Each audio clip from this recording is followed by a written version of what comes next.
In 1981, 4 astronomers were measuring the distances to galaxies when their data simply stopped. Field after field, the galaxies that should have filled a vast stretch of sky in the direction of Boötes were missing.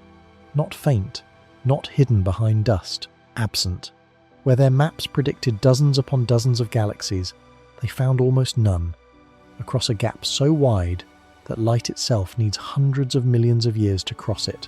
For years they doubted the instruments, resurveyed the region, and counted again. The emptiness held. They had stumbled onto one of the largest underpopulated regions ever charted in the history of astronomy, a place defined not by what shines inside it, but by the staggering scale of what is missing. This is the story of the Boötes Void. If a universe built out of absence is the kind of thing you would happily lose a night to, it would mean a lot if you tapped the like button and subscribed, so more of these journeys can find their way to you. No pressure, no hard sell, just genuinely glad you are here. Now, get yourself comfortable. Let's begin.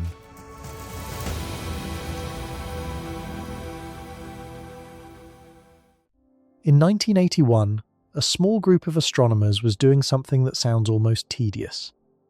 They were measuring the distances to galaxies, one at a time, in a few narrow strips of the northern sky. Robert Kirshner, Augustus Oehmler, Paul Schechter, and Stephen Schechtman were not hunting for anything dramatic. They were building a census, a careful 3-dimensional tally of where galaxies sit in a particular direction, up near the constellation Boötes, the herdsman, a faint, kite-shaped pattern of stars high overhead in spring. The plan was modest. Point the telescope at 3 separate patches of sky, gather the light of the galaxies in each patch, and work out how far away each one was. Stack those distances together, and you get a slender core sample drilled straight through the universe. Then the data did something it was not supposed to do. It went quiet. In each of the 3 patches, the galaxies arranged themselves at a whole range of distances, near ones and far ones, exactly as expected, until the survey reached a certain depth. And there, across a broad band of distance, the galaxies thinned to almost nothing. Not a slight dip, a yawning, persistent gap, repeated in all 3 directions, as if someone had taken a careful drawing of the cosmos and erased a wide stripe across the middle of it. The astronomers were not looking at a dark patch on a photograph. They were looking at a hole in a list of numbers, and that is a much stranger thing to find. To understand why that gap mattered, and why it eventually unsettled the entire field, you have to understand the tool that revealed it, because the discovery of this emptiness did not begin with a picture of darkness. It began with a method for turning starlight into a ruler. When you photograph a region of sky, every galaxy in it looks like it sits on the same flat backdrop. A nearby galaxy and a distant one are pasted onto the same 2-dimensional sheet, and there is no obvious way to tell which is close and which is impossibly far. The night sky is a flattened thing, a mural with all its depth pressed out. For most of the history of astronomy, this was the central frustration of mapping the universe. You could see where things were on the dome of the sky, but not how deep into it they lay. Redshift mapping is what broke the sky open into 3 dimensions. The idea rests on one fact about an expanding universe. As space stretches, it stretches the light travelling through it, dragging that light toward longer, redder wavelengths. The farther away a galaxy is, the more space lies between it and us, and the more its light has been stretched on the journey. Measure how far a galaxy's light has shifted toward the red end of the spectrum, and you have a direct handle on its distance. A small shift means a near galaxy. A large shift means a far one. Spread that measurement across hundreds of galaxies, and the flat mural finally gains depth. Points that looked like neighbours on a photograph suddenly separate, some sitting close, some sitting hundreds of millions of light years behind. This is the quiet genius of what those astronomers were doing. By measuring the redshift of every galaxy in their 3 narrow beams, they were not just noting which galaxies existed. They were sorting them by distance, laying them out along the line of sight like beads threaded on a wire. And once the beads are sorted, absence becomes visible in a way it never can be on a flat image. You can see not only what is there, but precisely where. Along the beam, nothing is. That is the key to the whole discovery, and it is worth slowing down on. You cannot photograph emptiness. A void in space does not glow, does not block light, does not announce itself with any signal of its own. If you only had photographs, the region in Boötes would look unremarkable. A stretch of sky with a scattering of foreground stars and a few faint smudges, nothing to suggest anything was wrong. The emptiness only emerges when you arrange the galaxies by depth and notice the layer where the beads stop appearing. The astronomers found the void not by seeing it, but by mapping what lay in front of it and what lay behind it, and realizing that the space between those two populations was eerily, stubbornly bare. Picture the survey beam as a long ledger, with each galaxy entered on the line corresponding to its distance. Near the top of the ledger, the lines fill in normally. Galaxies at modest distances appear right where the bookkeeping predicts. Far down the ledger, the lines fill in again, with the more distant galaxies of the far side. But across the middle, page after page, the ledger runs blank. The entries simply stop, then resume much later. Whatever was supposed to occupy that span of distance had not been written in, because it was not there to be counted. In the language astronomers actually used, the gap showed up as a hole in the velocities.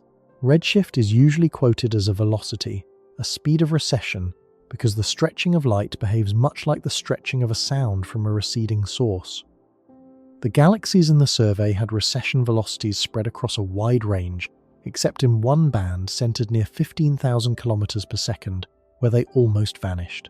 The three beams were separated by roughly 35 degrees on the sky, fanned apart like fingers, and yet all three showed the same gap at the same depth. That was the detail that made the hair stand up.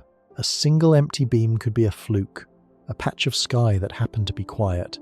Three empty beams, splayed across a wide angle and all falling silent at the same distance, implied something enormous lying behind all of them, a single underpopulated region broad enough to swallow the space between the fingers. The astronomers were appropriately cautious, and their caution is part of why this story is worth telling honestly. When they published, they did not announce a triumphant discovery of nothingness. They published with a question mark. The paper asked, in effect, whether what they had found might be a void of roughly 1 million cubic megaparsecs, a volume so large the phrase reads like a typographical error. A megaparsec is already a unit built for cosmic bookkeeping, equal to a bit more than 3 million light-years. 1 million cubic megaparsecs is a box of space whose emptiness, if real, would be unlike anything the field had a comfortable place for. So they hedged. They laid out the data, offered the underdense interpretation as one plausible reading, and effectively invited the rest of astronomy to prove them wrong. There were good reasons to suspect they might be. A gap in a redshift survey can have several boring explanations, and a careful scientist has to march through all of them before reaching for the dramatic one. The first suspect is always dust. Our own galaxy is laced with clouds of gas and dust that dim and redden the light passing through them, and a thick enough veil could, in principle, hide a population of galaxies behind it, producing an apparent gap where there was really just a curtain. The second suspect is the survey itself. If the instruments lost sensitivity at a particular brightness, or if the target list had been assembled in a way that skipped over a certain kind of galaxy, the gap might be an artifact of the method rather than a feature of the sky. The third suspect is simple bad luck, the possibility that the three beams had threaded, by sheer coincidence, through three genuinely sparse but unconnected patches that only looked like one structure when lined up. Each of these had to be ruled out, and the way they were ruled out is itself a small lesson in how absence gets confirmed. Dust could be checked, because dust reddens light in a characteristic way and dims galaxies across the whole region behind it, not in a clean band of distance. The gap was not a dimming of everything beyond a certain point. It was a clean window, with normal galaxies reappearing on the far side, brighter and perfectly visible, which is not how a curtain of dust behaves. The survey artifact worry could be attacked by checking whether galaxies of the same type and brightness appeared readily at the distances just before and just after the gap. They did. The instruments were plainly capable of detecting galaxies at those depths, because the survey kept detecting them, right up to the edge of the empty band, and again beyond it, and the coincidence explanation grew weaker with every new measurement, because the gap kept holding its shape as more galaxies were added. Still, a question mark is a question mark, and the only way to remove it was to do far more work. So the team went back, not with 3 narrow beams this time, but with a wide, dense survey of the whole region between the fingers. This is the moment that turned a striking anomaly into something the field could no longer wave away. In the survey that settled it, the astronomers gathered redshifts for 240 bright galaxies spread across the region surrounding the suspected void. The logic was simple and brutal. If the original gap had been a coincidence of 3 thin beams, then filling in the space between those beams should plaster the gap over with galaxies. The empty band should disappear, drowned in the new entries. If, on the other hand, the gap was a real contiguous region of low density, then those 240 galaxies should arrange themselves around it without filling it, leaving the same band of distance conspicuously bare even under a much denser sampling. The result was the kind that makes a finding stick. Of the 240 galaxies, the number that fell into the empty band, between roughly 12,000 and 19,000 kilometers per second of recession, was not the 30 or so that an ordinary, evenly populated stretch of the universe would have placed there. In a typical region, statistics predicted that around 31 of those galaxies should have landed inside that window larger. The number that actually landed there was, for practical purposes, none. The window stayed open. The galaxies crowded the near wall and the far wall of the gap, and almost entirely refused to occupy the space in between.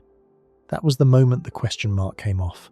Not a single dramatic image, not a glowing object in a telescope, but a count that came back wrong in exactly the way a genuine emptiness predicts. Where roughly 31 galaxies should have been, there were essentially 0, and the deficit held under a sampling dense enough that coincidence was no longer a serious option. The astronomers had confirmed that a vast region in the direction of Boötes contained dramatically fewer galaxies than the surrounding universe, and they had done it the hard way by counting carefully enough that the missing entries could not be explained as anything but missing. It helps here to be precise about what they had actually discovered, because the popular shorthand for this kind of object is misleading. They had not found a hole in space. They had found a cosmic void, and a cosmic void is a specific physical thing with a specific physical meaning. It is a region of the universe where the density of galaxies, and of matter more broadly, falls well below the cosmic average. It is underpopulated, not unoccupied. The distinction is not a pedantic one. It is the entire difference between science and spectacle. And, to make the idea concrete, it helps to know what the universe looks like when it is behaving normally. Galaxies are not sprinkled evenly through space like sugar across a table. They gather, they string themselves into long chains and sheets, clump into dense knots, and leave large rounded gaps between those structures. The dense regions and the gaps together form an intricate and deeply uneven architecture, and the underdense gaps within it are what astronomers mean by voids. A void is not an anomaly bolted onto an otherwise smooth cosmos. It is one of the standard components of how matter is arranged, the low part of a landscape whose high parts are the chains and knots of galaxies. What made the find in Boötes extraordinary was not that it was a void. Smaller underdense regions had already been glimpsed in earlier surveys, gaps perhaps 20 megaparsecs across, modest hollows in the pattern. What made this one remarkable was its sheer span. The empty band stretched across so much distance that the region it implied was several times larger than any void the field had taken seriously. Large enough that, when later expressed as a diameter, it would run to hundreds of millions of light years. This was not a pocket. It was a continent of underdensity, and its discovery forced a question that would occupy astronomers for years. Were emptinesses on this scale freakish one-time accidents, or were they a normal, if extreme, feature of the universe that earlier surveys had simply been too shallow to catch? And here is the detail that keeps the whole story honest, the detail that separates a careful account from a breathless one. Even at the moment of discovery, the void was never truly empty. The original beams had not found absolutely nothing in that band of distance. They had found almost nothing, which is a different and more interesting claim. A handful of galaxies did sit inside the gap, perhaps 3 in the earliest reckoning, lonely entries on those otherwise blank ledger pages. Those few galaxies mattered enormously, because they proved that the region was a place where galaxies could and did exist, just at a fraction of the usual abundance. The void was not a wall that galaxies could not cross. It was a sparsely settled frontier, with a few scattered inhabitants standing in for the teeming population that fills the surrounding cosmos. That scattered population would only grow as instruments improved, and the way it grew is one of the most important corrections in this entire account. The earliest surveys, sensitive only to the brightest galaxies, registered a mere handful inside the void.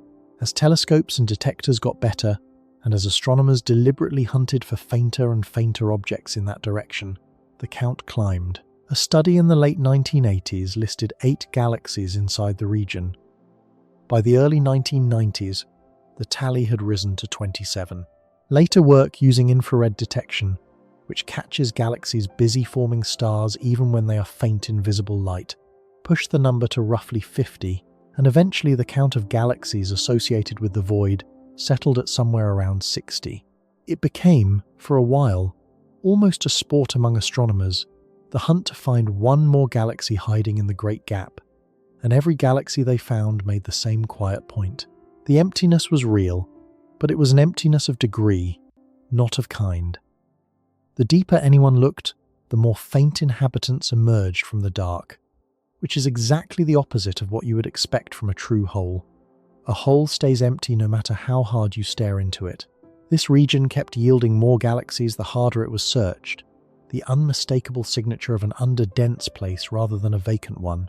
The phrase that gets attached to it in popular accounts, the idea that there is almost nothing there, is accurate only if you hold tightly to the word almost and never let it slide into nothing.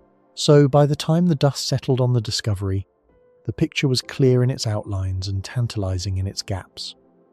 A team of astronomers had, by patiently measuring redshifts and sorting galaxies by depth, uncovered a region in the direction of Boötes, where galaxies were scarcer than anywhere else they had charted.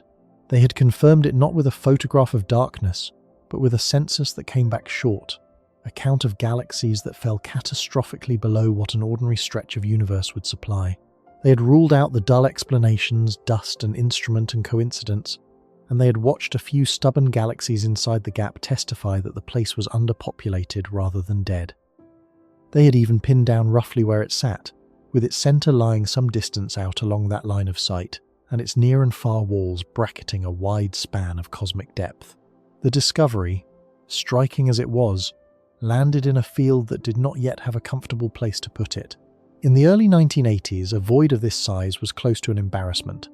A single enormous anomaly sitting in the data with no clear company. And a reasonable astronomer could still wonder whether it was a freak, a one-time accident of the cosmos that happened to fall across those 3 beams. What turned Boötes from a lonely curiosity into a charter member of a whole class of objects was the wave of systematic mapping that followed, surveys far wider and deeper than the pencil beams that first caught the gap. The turning point came in the middle of that decade, when a team at the Center for Astrophysics published the first slice of a much larger redshift survey. A thin wedge of the nearby universe mapped galaxy by galaxy in 3 dimensions. The picture that emerged from that wedge changed how everyone pictured the cosmos. The galaxies did not fill space evenly.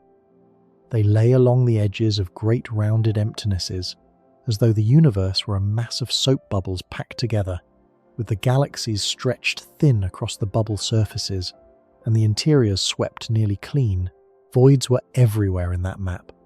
Not as rare exceptions, but as a routine feature of the whole arrangement, with diameters running into the tens of megaparsecs. Boötes was no longer alone.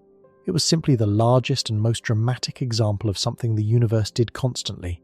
Then came the era of the truly enormous maps.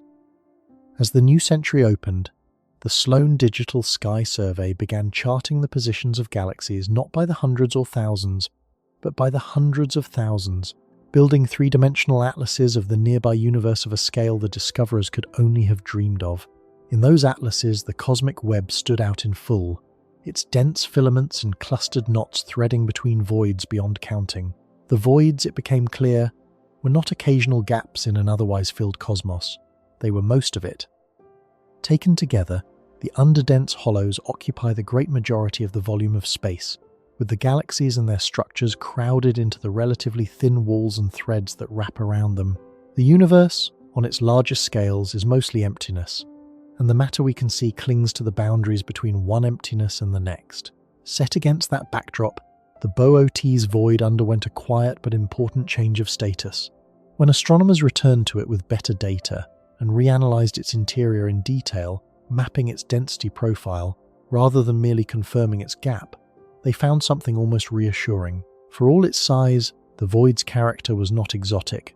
Its profile, the way its density climbed from the sparse center toward the denser walls, turned out to match the profiles of the ordinary voids seen in the wide surveys, the same shape merely scaled up.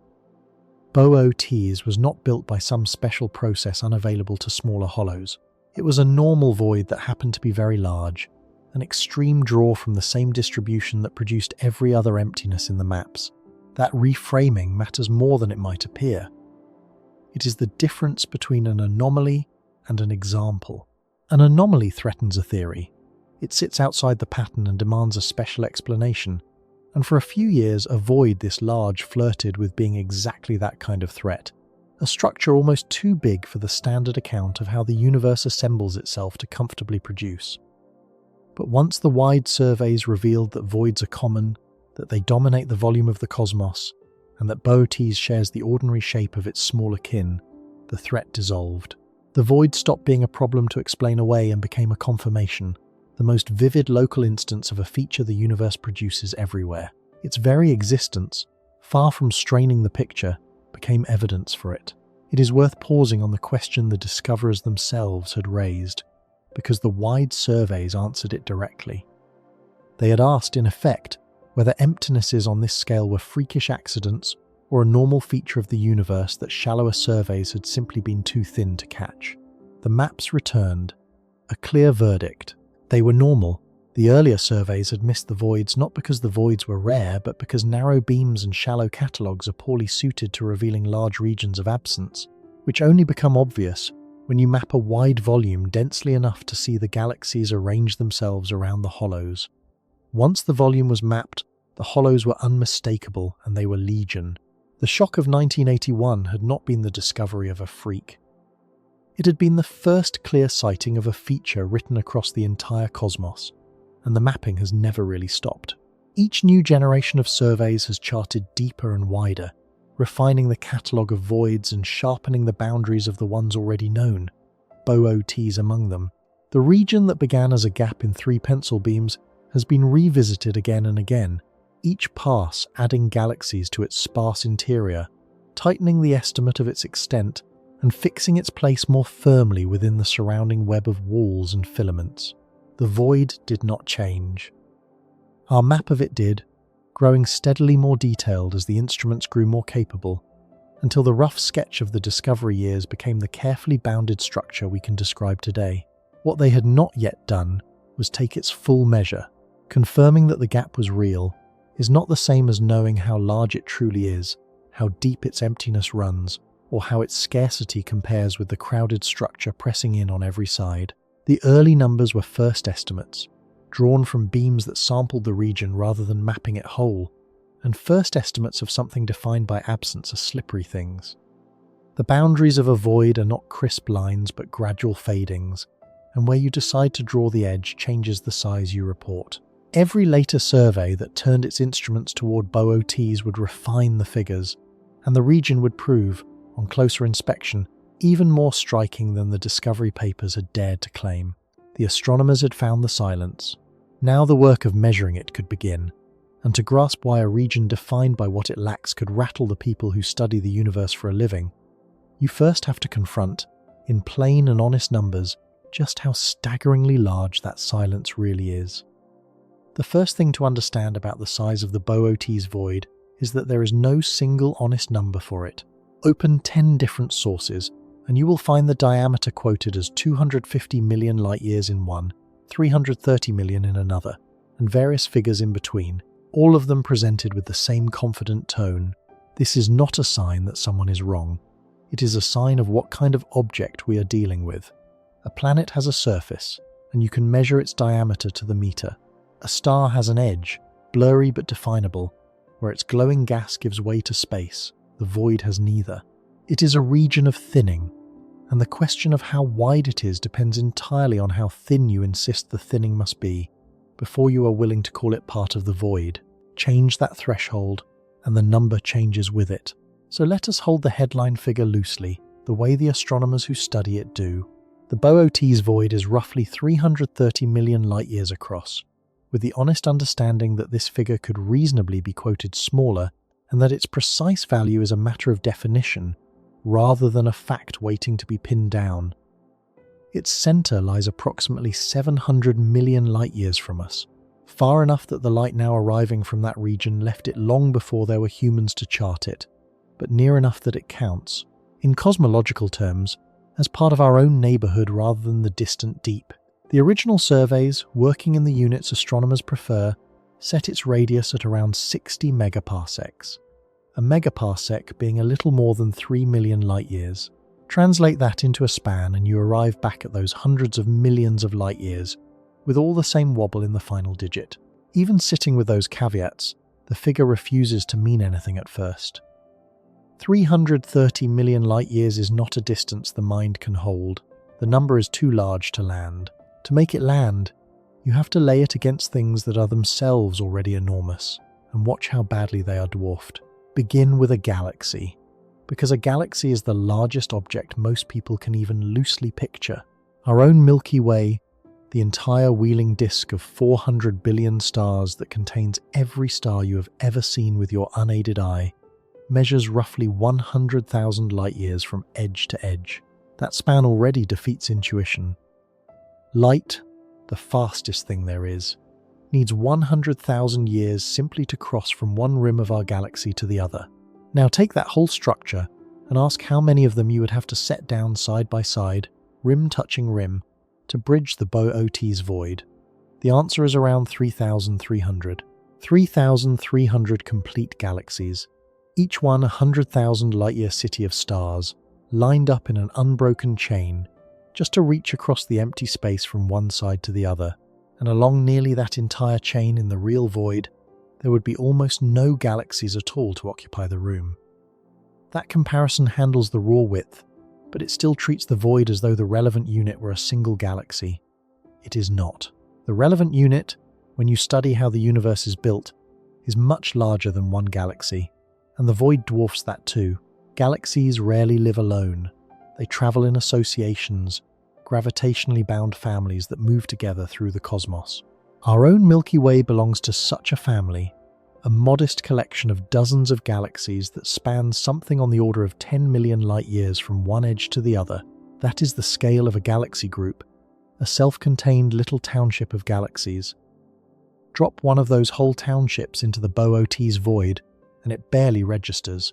You could line up around 33 of them across the void's width and still not span it. The emptiness is not merely larger than a galaxy. It is larger than the gatherings galaxies form, larger than the structures we use as building blocks when we map the universe at its grandest scales. And yet the most revealing comparison is not about width at all. It is about distance between neighbours, because that is where the underdensity of the void stops being an abstract figure and becomes something you could, in principle, feel. Out here, in the ordinary cosmos, our galaxy has company. The nearest large galaxy to us, the Great Spiral of Andromeda, sits about 2.5 million light-years away. That is a colossal distance by any human reckoning. But in cosmic terms, Andromeda is practically a neighbour across the street, close enough that the two galaxies are gravitationally bound and falling slowly toward an eventual meeting. We live in a populated district, where another major galaxy hangs nearby in the dark. Now imagine standing in one of the rare galaxies near the heart of the Boötes Void and looking for your nearest large neighbour. It would not be 2.5 million light-years away. It would be tens of millions of light-years away, so distant that it would offer no companionship at all, just a faint smudge lost among far fainter things. The galaxies inside the void are not packed a little less tightly than ours. They are strung so far apart that the comfortable 2.5 million light-year hop to Andromeda would be replaced by a journey perhaps 10 or 20 times longer before reaching anything of comparable size. The underdensity is not a statistic on a chart. It is a profound loneliness built into the spacing of the place itself. This is the moment to confront the phrase that haunts every popular description of this region, the claim that there is almost nothing there, and to handle it with the care it demands. Because the word that does all the work in that phrase is almost, and almost is the difference between a real cosmic structure and a fairy tale. Start with what almost nothing does not mean. It does not mean a hole. It does not mean a region torn out of the fabric of space, a place where the cosmos simply stops. The Boötes Void is full of space, ordinary three-dimensional space, identical to the space around you, governed by the same physics, threaded by the same light from distant galaxies, passing through on its way to somewhere else. It is not a wound in the universe. It is a part of the universe, as much as any crowded cluster is, nor does almost nothing mean a region scrubbed clean of matter.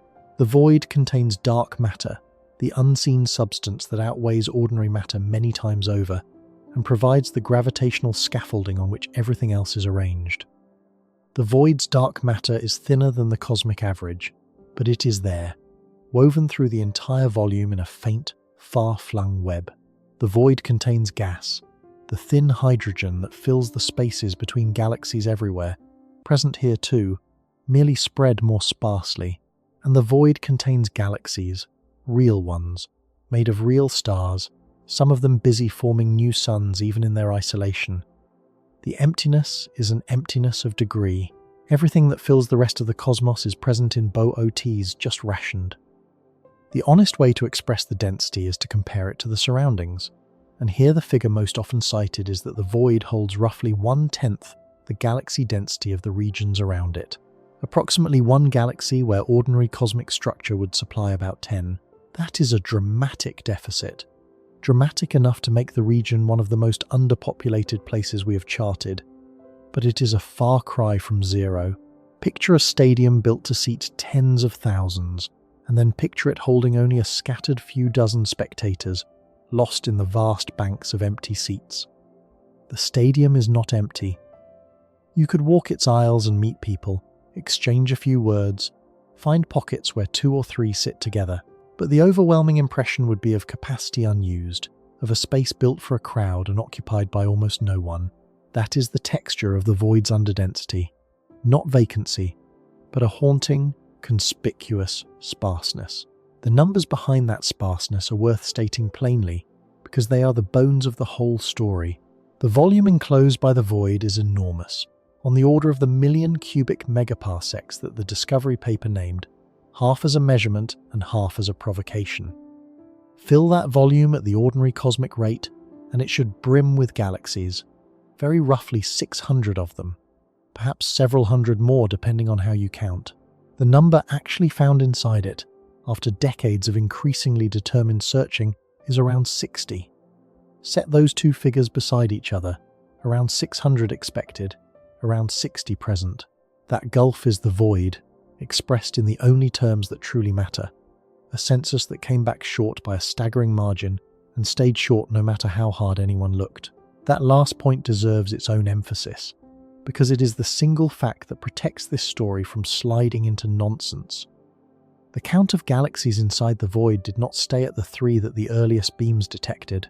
It climbed steadily as instruments improved and as astronomers deliberately hunted fainter and fainter objects in that direction. 3 became 8 as deeper surveys went looking in the late 1980s. 8 became 27 by the early 1990s. 27 became around 50 when infrared detection, which catches galaxies forming stars even when they are dim in visible light, was turned on the region. The tally eventually settled near 60. Think about what that rising number means. A true hole would stay empty no matter how hard you stared into it, because there would be nothing there to find. This region behaved in precisely the opposite way. The harder it was searched, the more inhabitants emerged from the dark, faint galaxies that earlier, shallower surveys had simply missed.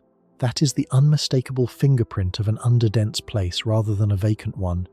The galaxies were always there. The instruments were just not yet sharp enough to catch the faintest of them. And every new one that turned up reinforced the same lesson. The void is sparse, not sterile. Its emptiness is real, but it is the emptiness of a frontier with scattered settlers, not the emptiness of the page they are written on. There is a further subtlety in those scattered galaxies that makes the underdensity even more interesting than a simple deficit. Many of the galaxies found inside the void are not strewn at random. A good fraction of them appear to thread through the volume along faint filaments, delicate strands of galaxies tracing lines across the Great Hollow, as though even the emptiest regions of the universe retain a ghost of the structure that fills the crowded ones. The void is not a featureless blank with a few specks tossed in. It has an internal architecture, a sparse skeleton of its own, a reminder that the same organizing forces that built the dense cosmos were at work here too, just with far less material to shape. Those scattered galaxies deserve more than a head count, because they are not simply ordinary galaxies that happen to be standing far apart. The place they live in has shaped what they are, and the differences are real enough that astronomers can often guess from a galaxy's character alone that it grew up in a sparse region rather than a crowded one. The void does not only ration its galaxies, it raises a particular kind of galaxy, and that fact turns the underdensity from a matter of spacing into a matter of biography. To see why, you have to understand how violent ordinary galactic life actually is. In the crowded districts of the cosmos, inside the dense walls and clusters, galaxies are forever passing close to one another. They tug at each other with gravity, they sideswipe, they tear long streamers of stars and gas out of their neighbours, and sometimes they merge outright, two galaxies folding into one in a slow collision that lasts hundreds of millions of years. Each of these encounters leaves a mark. A close pass can strip a galaxy of the cool gas it needs to make new stars. A merger can scramble a graceful spiral into a shapeless heap, ignite a furious burst of star formation that burns through the remaining fuel, and leave behind a galaxy that is, in the astronomer's blunt phrase, red and dead, full of old aging stars and unable to make new ones. Crowding is a hard life. It ages a galaxy quickly and roughly. Inside the Boötes Void, almost none of this happens. A galaxy near the heart of the hollow may go for the whole age of the universe without ever meeting another galaxy of comparable size. There are no near neighbours to collide with, no passing giants to strip its gas, no mergers to scramble its shape. It simply sits in its isolation and lives at its own unhurried pace, like a remote settlement so far from any road that, generation after generation, no one ever arrives and no one ever leaves. And that profound peace shows up, plainly, in what the void galaxies are. They tend to keep their gas. With no encounters to strip it away, a void galaxy holds on to large reservoirs of the cool hydrogen from which stars are born, a pantry still stocked long after galaxies in busier regions have had theirs raided.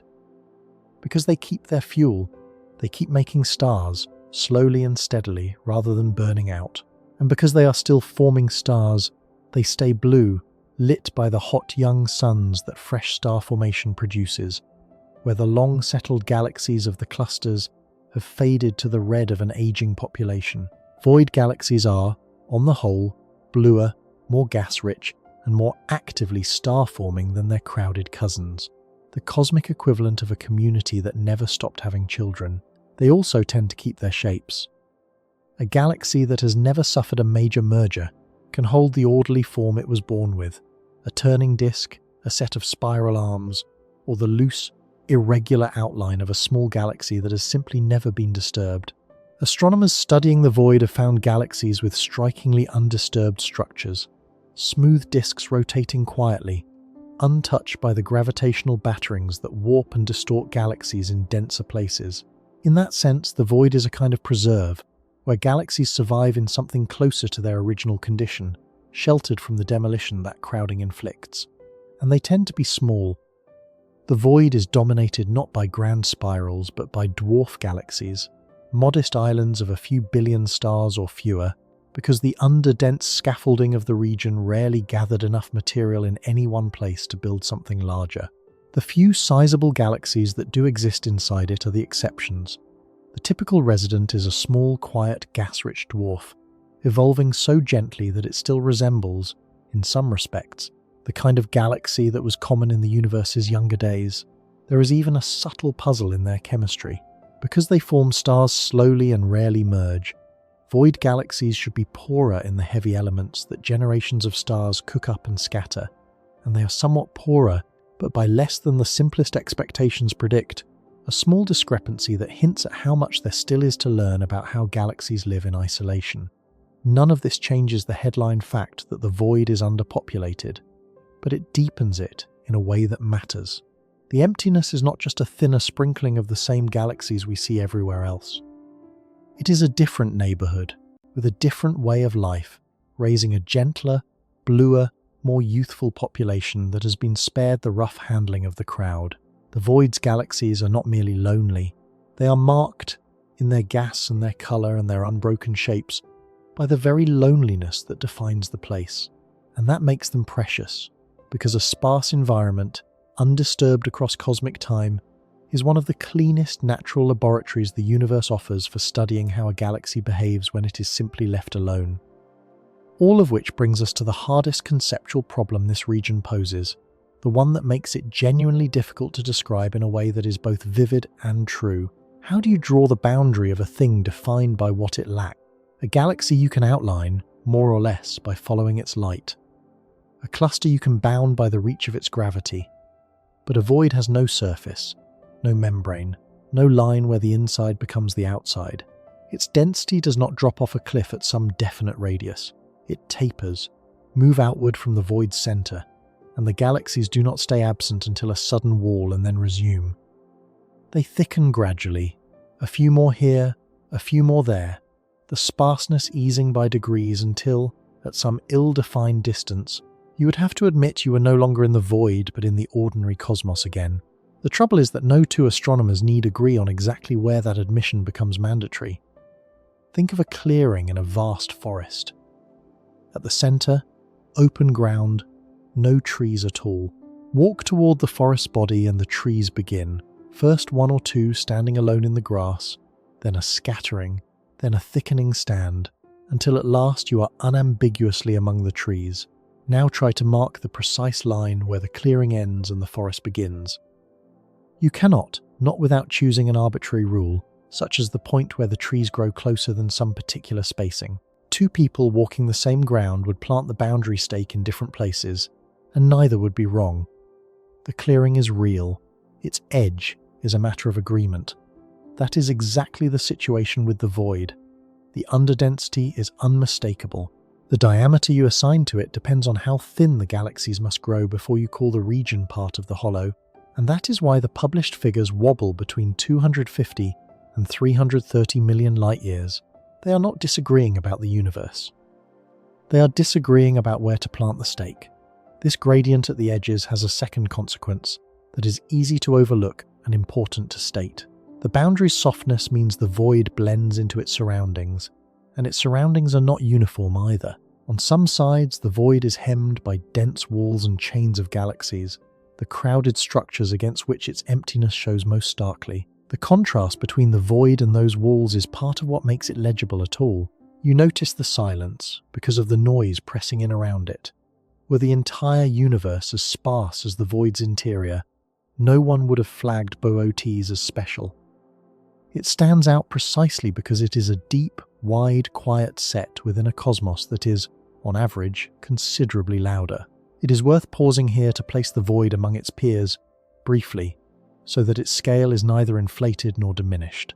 The Boötes Void is one of the largest and most famous voids known, but it is not a lone freak. There are others. There is a smaller, nearer hollow not far from our own galaxy, the local void, a sparsely populated region adjacent to our own crowded patch. There are larger and deeper underdensities catalogued elsewhere in the sky, including supervoids that stretch even wider than Boötes. Calling Boötes the largest void in existence, full stop, with no qualification, would be a careless overstatement, because the answer depends once again on how you define a void's edge, and how complete your survey of the sky happens to be.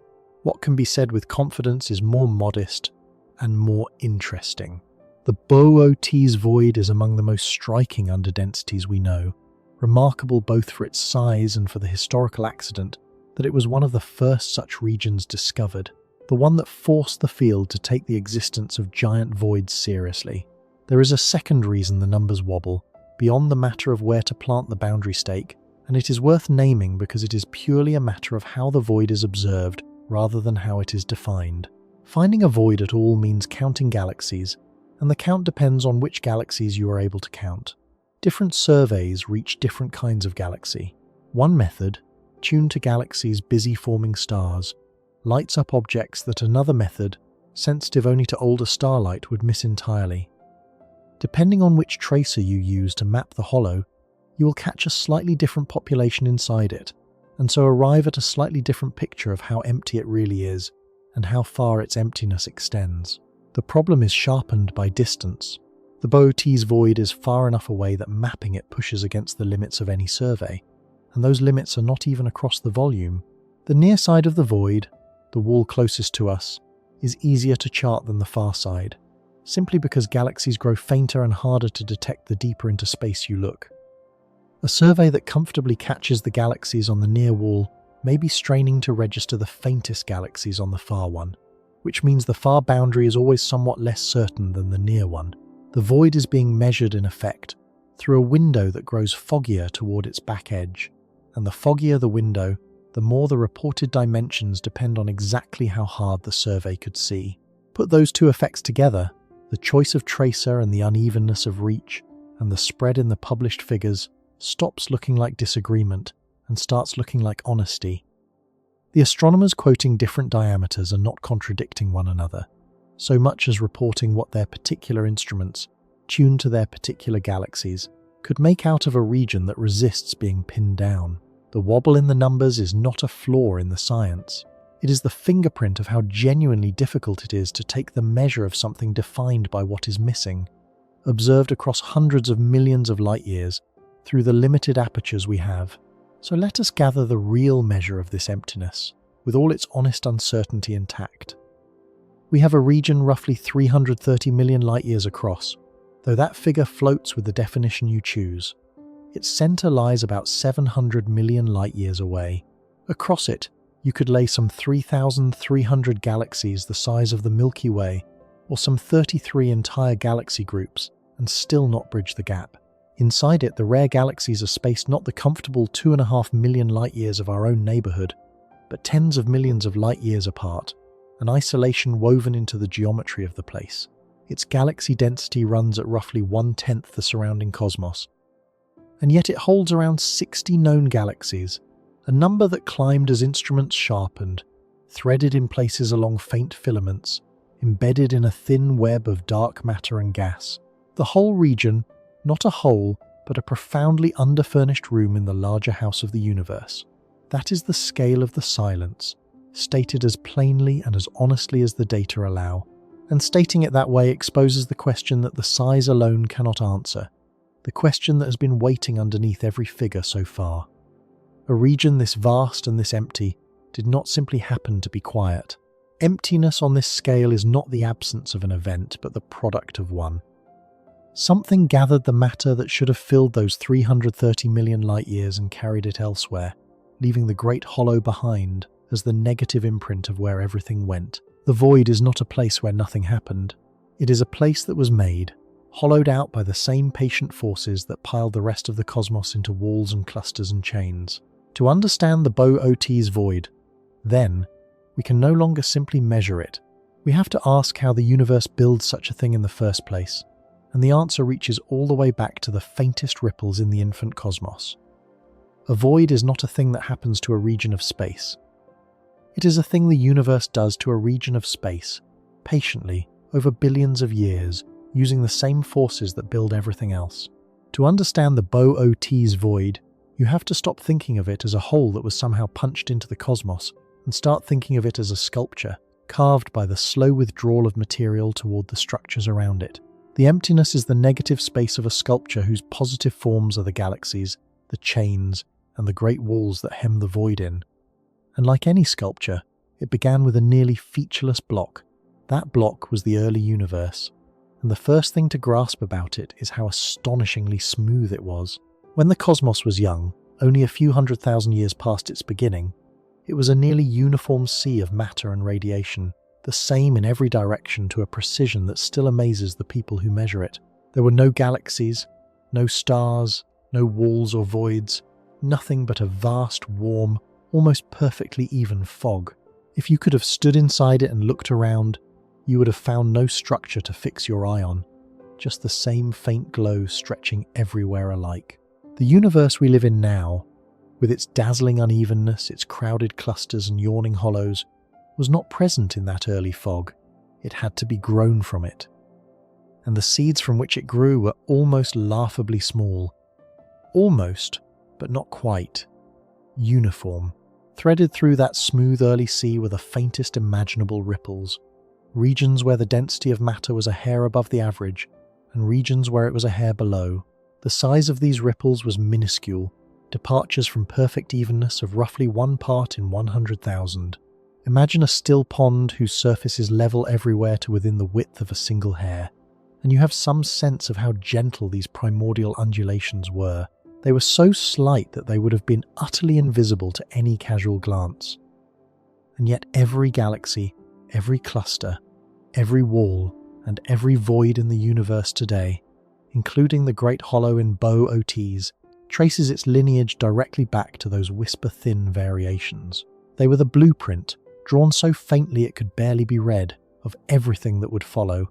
The agent that read the blueprint and turned it into architecture was gravity, working through a process with a deceptively dry name: gravitational instability. The principle behind it is simple enough to state in a sentence. A region that starts with slightly more matter than average pulls a little harder on its surroundings, draws in still more matter, and so grows denser, while a region that starts with slightly less matter pulls a little weaker, loses matter to its denser neighbours, and so grows emptier. Every advantage compounds. Every deficit deepens. What begins as a 1 part in 100,000 difference becomes, given enough time, the difference between a blazing cluster of galaxies and a hollow hundreds of millions of light-years wide. It is worth dwelling on this runaway quality because it is the engine of the entire story. Gravity is the only one of nature's forces that always adds to itself in this way at large scales. A slightly dense patch is not content to stay slightly dense. By pulling matter inward, it makes itself denser, which makes it pull harder still, which draws in yet more matter. The process feeds on its own success, and the underdense patches suffer the mirror image of the same logic. Having less matter, they lose the gravitational tug-of-war with their richer neighbours. Material that might have settled in them is instead drawn away toward the growing concentrations nearby. The underdense patch does not merely fail to grow. It is actively emptied, drained of its meagre contents by the pull of the denser regions around it. Emptiness, in other words, is not passive. It is the result of an active, ongoing theft of matter, conducted by gravity over cosmic time. This is the single most important idea in the whole account, so let it be stated without hedging. The Boötes Void was not left behind when matter formed elsewhere, as though it were simply the part of the table no one reached for. It was carved out, hollowed, by the steady migration of its own material toward the structures forming around its edges. The galaxies that should have populated that volume did not fail to exist.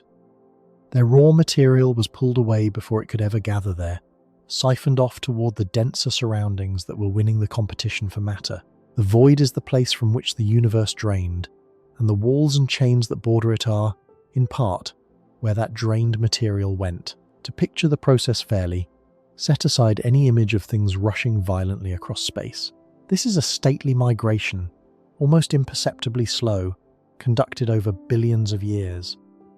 A useful way to see it is to imagine a wide, very gently sloped landscape sprinkled evenly with a fine powder, and then to imagine the landscape developing the faintest undulations, low broad rises here, shallow broad dips there.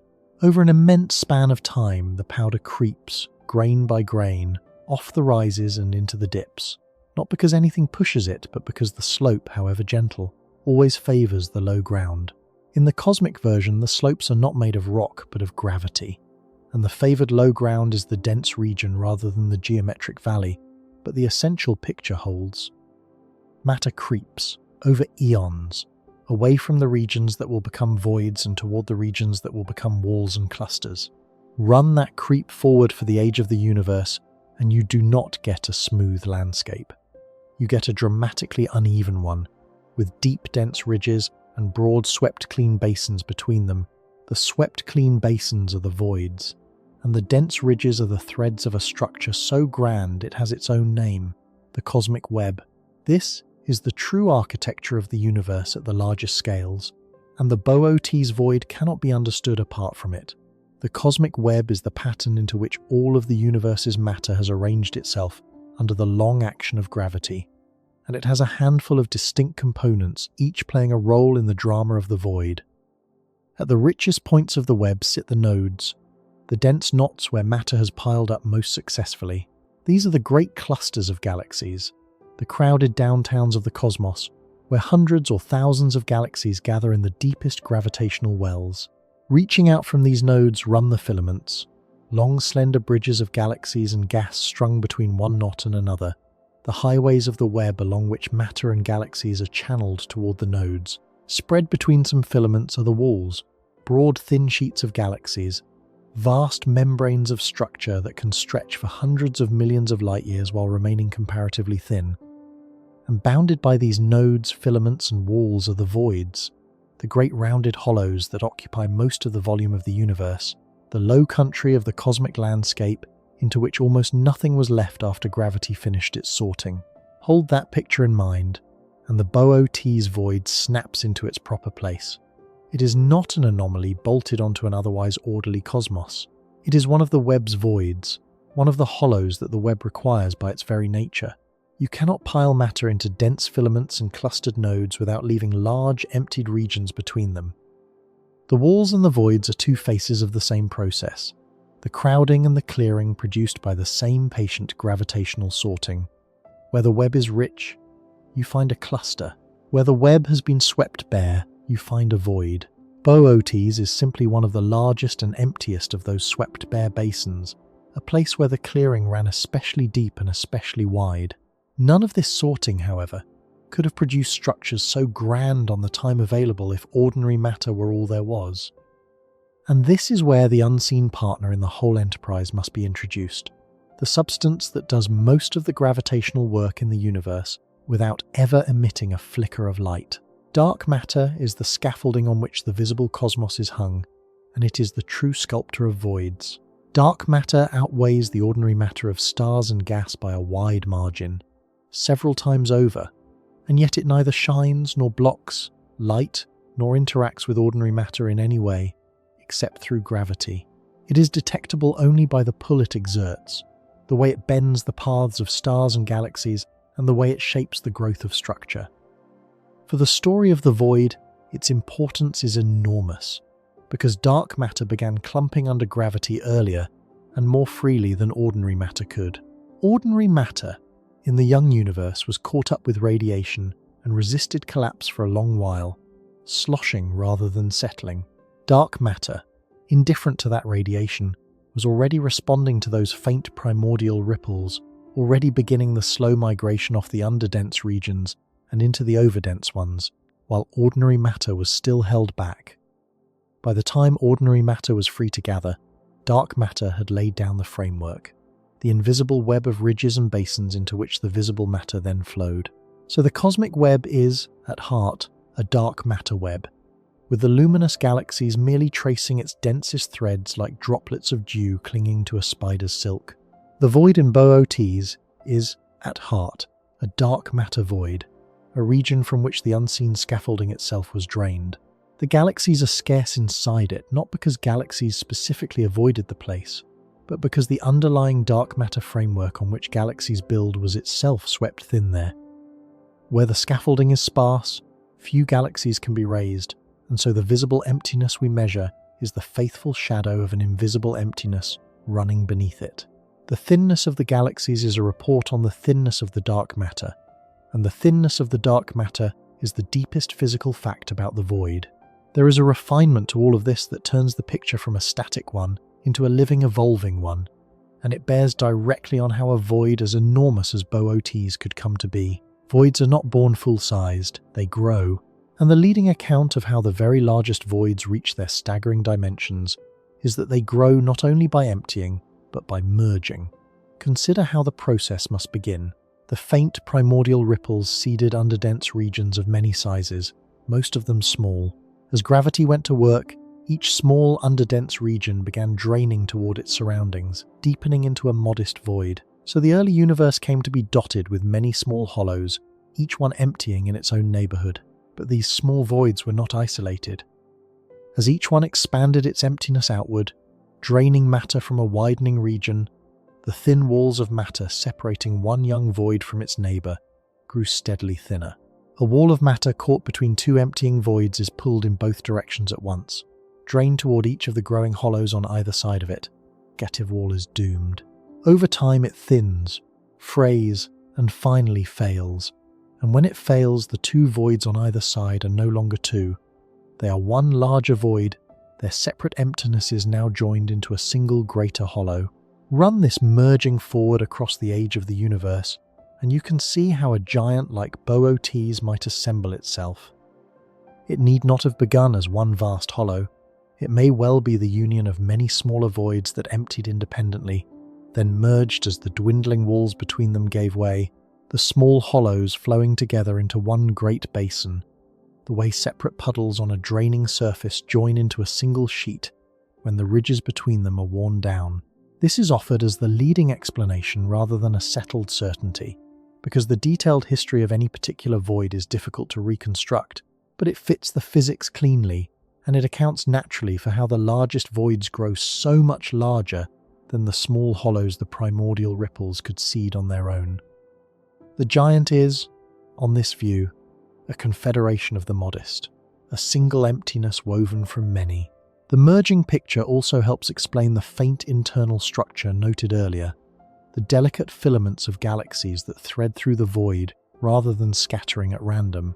If the great hollow is a union of smaller voids, then the lines where those smaller voids met, the remnants of the dwindling walls that once separated them, would survive as faint internal seams, sparse filaments running through the interior where a little more matter lingered before the merger completed. The void's ghostly internal skeleton, in other words, may be the fossil of its own assembly, the worn-down ridges of the smaller hollows that flowed together to make it. Even in emptiness, the universe keeps a record of how the emptiness was built. One more force belongs in this account, though it must be kept in its proper, supporting place. The universe is not merely sorting its matter under gravity. It is also expanding, the space between distant regions stretching steadily wider over cosmic time, and that expansion plays a role in the life of voids. Because a void is underdense, it has less gravity than its surroundings to resist the general stretching of space, and so a void expands somewhat faster than the universe as a whole, its emptiness inflating a little more eagerly than the average. This is a genuine effect and worth knowing, but it must not be allowed to take over the story. The primary sculptor of the Boötes Void is gravity, draining matter from the basin toward the surrounding ridges over billions of years. The expansion of space is a secondary actor, helping the hollow to inflate once gravity has done the main work of emptying it. The void is, first and foremost, a gravitational creation, and only second a beneficiary of the cosmos's overall stretch. There is a final piece to fit into this account, and it answers a question that has been quietly building since the discovery itself. If a void is defined by what it lacks, by galaxies that are not there, then is the absence of galaxies the only way the universe lets us know a void exists? Or does a region this empty leave some other mark, some positive signature, that we can read independently of the missing dots on a redshift map? The answer is that it does, and the signatures it leaves are among the most elegant confirmations in all of cosmology, because they let a void announce itself not by what is missing, but by what it does to the light and matter passing through and around it. The first signature is written into the oldest light in existence. Filling all of space is the faint afterglow of the universe's hot beginning, a sea of relic radiation that has been streaming freely across the cosmos for nearly its entire history. That ancient light passes through everything on its way to us, including voids, and a void leaves a fingerprint on it. The fingerprint is subtle, a tiny cooling of the relic light that crosses a large, underdense region, and the reason for it is one of the loveliest small consequences of an expanding, accelerating universe.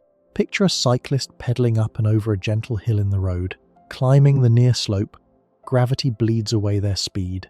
Coasting down the far slope, gravity hands that speed back, and the cyclist leaves the hill with exactly the energy they entered it with.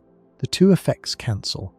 Now suppose that while the cyclist is crossing the hill itself slowly sinks and flattens beneath them. The speed lost on the way up is no longer fully returned on the way down, because the far slope has sagged gentler by the time they reach it.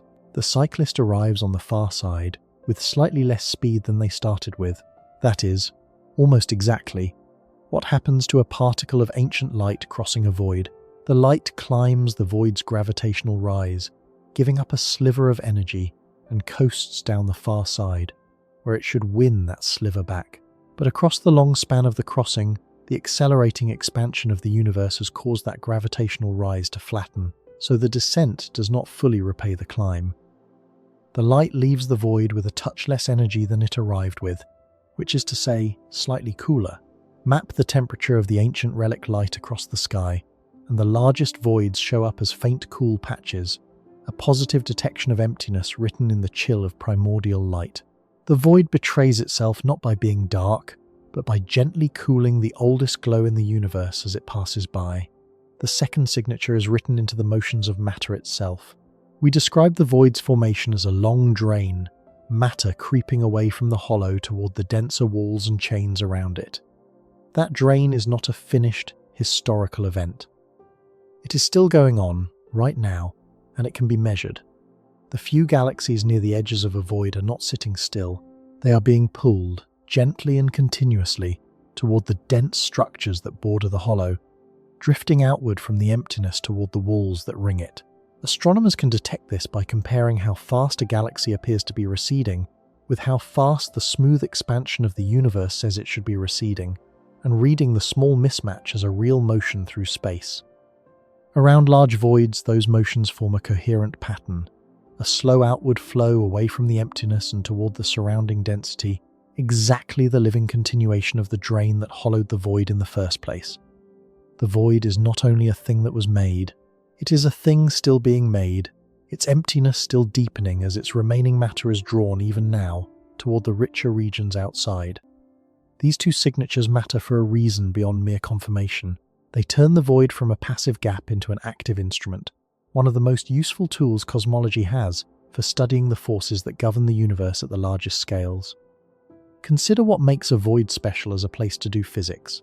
Everywhere else, gravity is busy and loud, pulling matter together, complicating every measurement with the tug of nearby masses.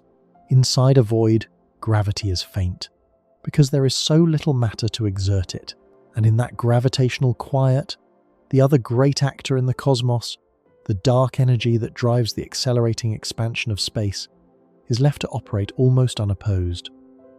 A void is the one kind of region where the expansion of the universe runs its course with the least interference, which makes voids exceptionally clean places to study how that expansion behaves, how it has changed over cosmic time, and what the dark energy responsible for it might actually be. The same emptiness that makes a void hard to find makes it precious once found. A place where the universe's most mysterious force can be watched at work without the noise of crowding to drown it out. There is even a ruler buried in all of this. Frozen into the distribution of matter across the whole universe is a faint, regular scale, a characteristic distance imprinted by waves that rippled through the hot matter of the infant cosmos before it cooled. That scale appears, ever so subtly, in how galaxies cluster and in how the great structures of the cosmic web are spaced, including the walls that ring voids like Boötes. Because the scale is known, astronomers can use it as a cosmic measuring stick, laying it against the structures we observe to gauge distances and to trace how the expansion of space has stretched everything over billions of years. The void, hemmed by walls whose spacing carries that imprint, is woven into the same grand fabric that this ruler measures, one feature in a pattern that, read carefully, encodes the entire expansion history of the universe. So the void is far more than an absence on a map. It cools the oldest light that crosses it. It pulls its own remaining matter outward, still draining after all this time. It offers cosmology its cleanest stage for studying dark energy and the growth of structure, and it sits embedded in a cosmic pattern whose spacing serves as a ruler for measuring the universe itself. An object defined by what it lacks turns out to leave a remarkable number of positive marks on the cosmos around it, marks that let us confirm and study it without ever needing to see a single thing shining inside it. The emptiness speaks, and what it says is consistent every time, with the same ordinary story of gravity sorting matter over cosmic time.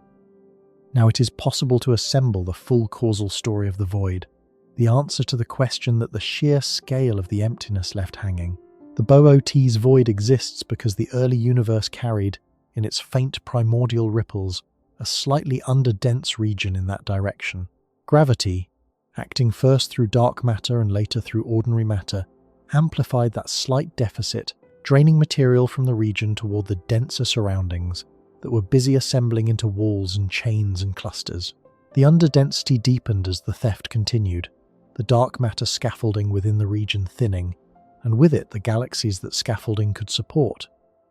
Smaller hollows in the vicinity emptied in the same way, and as the dwindling walls between them failed, they merged into the single great basin we now chart. The expansion of space helped the resulting hollow inflate, and the end product, after billions of years of this patient sculpting, is a region hundreds of millions of light years across, holding roughly 1/10 the galaxies of its surroundings, hemmed by the very structures that grew fat on the matter it lost. That is the physics, and it deserves to be appreciated for what it is, an account in which nothing exotic or supernatural is required. No unknown force tore the void open, no mysterious agent vanished its matter. The same gravity that holds you to the ground and swings the planets around the sun, given a faint initial unevenness and an immensity of time, will inevitably produce regions of crowding and regions of clearing, and the Boötes Void is simply one of the deepest examples of the clearing. The universe did not break to make this emptiness. The universe worked exactly as it always works, and the emptiness is what that ordinary working produces when it is allowed to run for 13 billion years across a region of slightly favoured thinness. And yet, having built the void in our understanding, having traced the matter as it migrated away, and watched the hollow deepen and merge into its final vastness, we arrive at a question that the physics alone cannot reach. We have described the void from the outside, as cartographers and as engineers, charting its dimensions and reconstructing its assembly. But the void is a place. Sparse though it is, it holds galaxies, and those galaxies are real, with stars and perhaps with worlds. The whole grand process of draining and merging and inflating did not just produce a statistic on a density map. It produced an environment, a particular kind of place to exist, profoundly unlike the crowded neighbourhood we call home. The same gravity that hollowed the basin also left a scattering of galaxies stranded near its centre, islands in a sea swept almost clean. To complete the story of the Boötes Void, we have to do the one thing that maps and equations cannot do for us. We have to go inside, to stand in imagination upon one of those isolated islands, and ask what the universe would look like to anyone who happened to find themselves living at the bottom of the deepest emptiness the cosmos knows how to build. Imagine, and hold on to that word, because everything that follows is inference rather than observation. We have received no message from the Boötes Void. We have detected no civilization there, no signal, no flicker of intent. What we are about to do is a careful thought experiment, built entirely on physics we understand and labelled, at every step, as the speculation it is. We are going to take the scattered galaxies that we know lie near the heart of that great emptiness, and we are going to ask a simple question. If anyone were there, on a world circling a star in one of those isolated galaxies, looking up into their own night, what would the universe look like to them? The answer turns out to be one of the strangest and most quietly moving consequences of everything we have charted so far. Begin by clearing away the most natural misunderstanding, the one that the very word void invites. It is tempting to picture an observer inside the void surrounded by darkness, gazing up into a black and starless sky, marooned in absolute night. That picture is wrong, and the reason it is wrong is important. The void is empty of galaxies, not empty of stars in the local sense. Any inhabitants would live inside a galaxy of their own, one of the sparse residents of the hollow, and that galaxy would be full of stars, exactly as ours is full of stars. Its sun would burn overhead by day, Its nights would be strewn with the close, bright points of its own stellar neighbours, the suns of its own spiral arm or its own swarm of stars, near enough to shine clearly. From the ground, looking up, an observer in the void would see a night sky that, at first glance, looked perfectly ordinary. A scattering of stars, perhaps a faint band of their own galaxy's light arching across the dark. The local sky would not betray the emptiness at all. This is worth stressing because it corrects a confusion that runs through almost every popular image of the region. When you look at a photograph of the sky in the direction of Boötes and see stars sprinkled across it, those stars are not in the void. They are foreground stars, members of our own Milky Way, hanging a few hundred or a few thousand light years away, between us and the great hollow that lies hundreds of millions of light years beyond them. The void's emptiness is a deep sky emptiness, a scarcity of galaxies far behind that curtain of nearby stars. The stars in the picture are like raindrops on a window through which you are trying to photograph a distant, empty field. They tell you nothing about the field. They only clutter the glass. An observer inside the void would have their own curtain of nearby stars, fogging their own view, and the emptiness would announce itself only when they looked past all of that, into the deep dark behind. So the difference would not be in the near sky, it would be in the far one. And to feel that difference, set the void observer's deep sky beside our own. When we, here in our crowded corner of the cosmos, look past our own stars into the depth beyond, we find company. Even with no instrument but the naked eye, a person under a dark sky can see the faint smudge of the Andromeda galaxy, an entire island of hundreds of billions of stars, 2.5 million light years away, and yet plainly visible as a patch of light. From the southern hemisphere, 2 more smudges hang in the dark, the Magellanic Clouds, small satellite galaxies bound to our own, and the moment we lift even a modest telescope, the deep sky blossoms. Galaxies appear in every direction, near ones and far ones, by the dozen, by the 100, by the 1,000, until the difficulty is not finding a galaxy, but finding a patch of sky empty of them. We are surrounded. Our deep sky is a populated sky, and that abundance is so familiar to us that we mistake it for the natural condition of the universe. For an observer near the centre of the Boötes Void, the deep sky would be almost bare. There would be no bright neighbouring galaxy hanging visible to the unaided eye, no Andromeda to smudge the dark, because the nearest large galaxies would lie not 2.5 million light-years away, but tens of millions, far too distant and faint to register without serious effort. Lift a modest telescope there and the deep sky would not blossom. It would stay nearly empty, a vast dark field with only the rarest, faintest island of light scattered across an immensity of nothing. Where our telescopes reveal a cosmos teeming with galaxies, theirs would reveal a cosmos that looked, to all appearances, almost vacant beyond their own shores. The same instrument, pointed into the same universe, would tell 2 profoundly different stories depending on which side of the divide the observer stood, the crowded side or the swept-clean one. It is hard to overstate how different a starting point that would be for anyone trying to understand the cosmos. Consider what the abundance of nearby galaxies has done for us.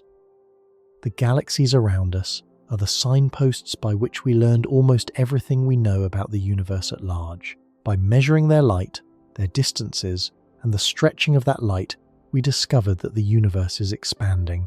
By charting their positions, we uncovered the cosmic web and the voids within it, including the very void we are now imagining from the inside. By comparing near galaxies with far ones, which we see as they were long ago, we traced the history of cosmic structure across billions of years. Our entire grand picture of the cosmos was assembled in large part by reading the galaxies that crowd our deep sky. They were the pages of the book. We were lucky enough to be born in a library. An observer near the heart of the void would have been born, in this respect, in something closer to an empty room. The pages that we read so readily would be, for them, largely missing. Their deep sky would offer them almost no nearby galaxies to measure, almost no signposts by which to triangulate the larger universe. And this leads to the single most striking inference in the whole thought experiment, the one that most deserves to be stated with care, because it is illustrative rather than literal. It is plausible, on this reasoning, that a civilization arising near the center of a void as deep as Boötes would take far longer than we did to even suspect that a vast universe of other galaxies exists at all. We should be honest about how speculative that claim is, and about its limits. It does not mean such a civilization could never discover the wider cosmos. It means only that the discovery would likely come later, and harder, and require more powerful instruments before the evidence became undeniable. We learned that other galaxies existed early in the development of modern astronomy, in part because the nearest of them are bright enough to have been catalogued for centuries as mysterious smudges before anyone understood what they were. A void-bound astronomy would have had no such bright smudges close at hand. Its astronomers would have looked into their deep sky and found it, to their best early instruments, essentially empty beyond their own galaxy. They might reasonably have concluded, for a long stretch of their history, that their galaxy was an island entire, the whole of creation, with nothing but dark and vacant space beyond. The realization that they lived not in a solitary universe but in one corner of a structured cosmos, teeming with galaxies elsewhere, would have been, for them, a discovery delayed, hard won, and perhaps astonishing in a way it never quite was for us. There is a particular poignancy in that, and it is worth sitting with, because it inverts something we take for granted. We tend to assume that the universe presents itself the same way to any observer, that the truth of the cosmos is simply there to be read by anyone who looks carefully enough. The void reminds us that this is not quite so. What you can discover depends on where you stand. The crowded sky we were handed is a gift of our location, not a universal given. A void astronomer, equally intelligent, equally curious, equally rigorous, would have been handed a far poorer view, and would have had to work far harder to arrive at the same picture, if they arrived at it at all. The same physical universe wears a different face depending on the density of the neighbourhood from which it is seen. This is not to say the void would render its inhabitants permanently blind to the larger cosmos. It would not. There are clues to the structure of the universe that do not depend on a crowded local sky, and a sufficiently advanced void astronomy would eventually find them. The faint afterglow of the universe's hot beginning, the relic radiation that bathes all of space evenly, would reach the void just as it reaches us, filling their sky with the same uniform whisper of ancient light. From that alone, a patient enough civilization could deduce that the cosmos had a beginning, that it has expanded and cooled, that it was once hot and dense and smooth. The expansion of space could, in principle, be uncovered by an observer who managed to measure even the few distant galaxies they could reach. The deep truths would be available to them, but they would be harder to reach, lying further behind the veil, requiring greater effort and finer instruments to coax into view. The void would not forbid cosmology. It would only make it lonelier work, and loneliness, in the most literal sense, is the defining condition of the place. We should be careful with that word, because it carries emotional freight that physics does not warrant, but there is a real and measurable isolation at the heart of the void that the word fairly names. The galaxies inside it are not merely sparse on a map. They are functionally cut off from one another by distances that dwarf anything in our own well-connected neighbourhood. A galaxy near the centre of the void might have, as its nearest large companion, a galaxy so distant that any signal travelling between them at the speed of light would take tens of millions of years to cross the gap. Whatever happened on one would not be knowable on the other until ages had passed. If our cosmic neighbourhood is a town where the neighbours can call across the fence, the void's interior is a scattering of homesteads separated by oceans, each one effectively alone, each one a world unto itself, for any purpose that unfolds on a timescale shorter than the geological.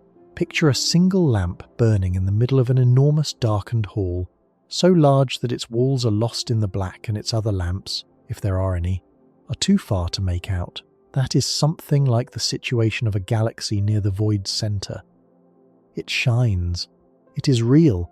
It is full of stars and perhaps of worlds, but it shines essentially alone, its light travelling out into a darkness that returns almost nothing. Any inhabitants would look out from their lamp into that hall and see, for the most part, only the dark, with the faintest far-off glimmers at the very edge of perception. Their cosmos would feel, and in a real physical sense would be, vastly emptier than ours, not because the laws of physics are different there, but because the same laws working on a region that lost its matter left them stranded in a quiet the like of which we, in our crowded library, have never had to know. There is a physical dimension to that isolation, beyond the bare sky, that makes the situation of a void galaxy stranger still, and it is worth following before we draw any larger meaning from it. The few galaxies near the heart of the Boötes Void are not resting quietly in place. They are, as we have seen, being drawn outward, pulled by the gravity of the dense walls and chains that ring the hollow, drifting slowly toward the distant shores of the emptiness, like swimmers caught in an almost imperceptible current that carries them, over ages, toward the far banks of a wide and silent lake. An observer in such a galaxy would have no sense of this motion, of course. It is far too slow and far too smooth to feel, and there would be nothing nearby to measure it against. But it is real, and it shapes the deep logic of their situation. The very galaxy they call home is being gently evacuated from the emptiness it sits in, riding the long outward drain that is still hollowing the void around them. That motion would also quietly sabotage their attempts to understand the universe in a way they might take a very long time to notice. We measure the expansion of the cosmos by watching how distant galaxies recede from us, and we trust that measurement because, on large scales, the local tugs and drifts of individual galaxies tend to average out. A void observer enjoys no such luck. Their own galaxy, and most of the rare galaxies they could ever hope to measure, are all caught in the same coherent outward flow, all drifting toward the walls in concert. Any reading they took of how the universe expands would be quietly contaminated by that shared drift, biased in a single direction, with no easy way to separate the true expansion of space from the local current carrying them all outward together. They would be trying to clock the river while standing on a raft that is itself moving downstream, and for a long time they might not even know the raft was moving. The handicap is not merely that the void observer has fewer galaxies to study. It is that the few they have are arranged to mislead them, all pulled the same way by the same emptiness, so that the very isolation that starves their astronomy also distorts what little of it they can do. And their isolation is not a fixed condition, it deepens. The universe is expanding, and that expansion is accelerating, carrying distant regions ever farther apart at an ever-quickening rate. For an observer in a crowded region like ours, this slow stranding is gentle, because we have near neighbours bound to us by gravity that the expansion cannot tear away. Our own galaxy and its close companions will stay together, no matter how the wider cosmos flees. But a galaxy alone near the centre of a void has no such anchors close at hand. The faint, far-off glimmers at the edge of its perception, the distant walls that mark the only structure in its sky, are precisely the things that accelerating expansion carries away first and fastest. As the eons pass, those distant walls would recede, dim, and finally slip beyond reach entirely. Their light stretched and faded until it could no longer be detected at all. A void observer's sky, already nearly bare, would empty further with time, the last faint signposts withdrawing into an ever-growing dark. Where our own far future holds a slow loneliness, theirs holds a deeper and earlier one, an isolation that does not merely persist but compounds, until a sufficiently patient civilization there might find itself, in the long run, with a cosmos that has closed almost entirely around its single solitary galaxy. None of this is observation. Every word of it is inference, drawn from physics we trust applied to a place we have only ever seen from the outside, and it should be held as the speculation it is. But it is disciplined speculation, and what it reveals is that the emptiness of the Boötes Void is not a static backdrop against which imagined lives might play out. It is an active condition that moves its galaxies, biases its astronomy, and deepens with time. The void is not just a quieter place to live, it is a place whose very quiet is still growing, carried forward by the same expansion and the same gravity that hollowed it to begin with. It is here, having stood in imagination upon that lonely island and looked out into that dark hall, that we can finally reckon with why the Boötes Void unsettles us, and why the unease it produces is, on inspection, the wrong unease, pointed at the wrong thing. The void feels frightening. There is no use pretending otherwise. The very idea of a region hundreds of millions of light years across, nearly swept clean of galaxies, a place where an observer could look out and find almost nothing, touches something deep and uneasy in us. It sounds like a wound in the cosmos, a place where the universe failed, or where something went wrong, or where some force of absence holds sway. That is the instinctive dread the word void summons, and it is worth naming plainly so that it can be set aside, because the dread is misplaced. The Boötes Void is not a wound. Nothing went wrong there. No force of absence holds sway. No missing matter was spirited off by some unknown agent. No hole was torn in the fabric of space. Everything that built the void is the most ordinary physics imaginable, the same physics that built us. The void is the product of gravity, doing exactly what gravity always does, gathering matter toward matter, deepening every advantage and every deficit, sorting a once smooth cosmos into crowded heights and emptied basins over billions of patient years. The emptiness is not a malfunction of the universe. It is the universe working perfectly, expressed in the negative. The void is what the ordinary laws of cosmic structure produce, with no exception made and no anomaly required, when those laws are simply allowed to run their course across a region of slightly favoured thinness. That, in the end, is the true source of whatever awe the void deserves, and it is a different and better feeling than dread. The frightening thing about the Boötes Void is not that it is supernatural. It is that it is entirely natural. The same gravity that holds your feet to the ground, that swings a world around its sun, that gathered the dust of a dead star into the planet beneath you, is the gravity that, given a faint head start and an immensity of time, carved a hollow 330 million light-years wide and stranded galaxies alone at the bottom of it. There is no need to invoke anything exotic to be properly staggered. The ordinary, followed to its conclusion across the whole age of the universe, is staggering enough. The void is a monument to how far the familiar can go when it is given room and time to run.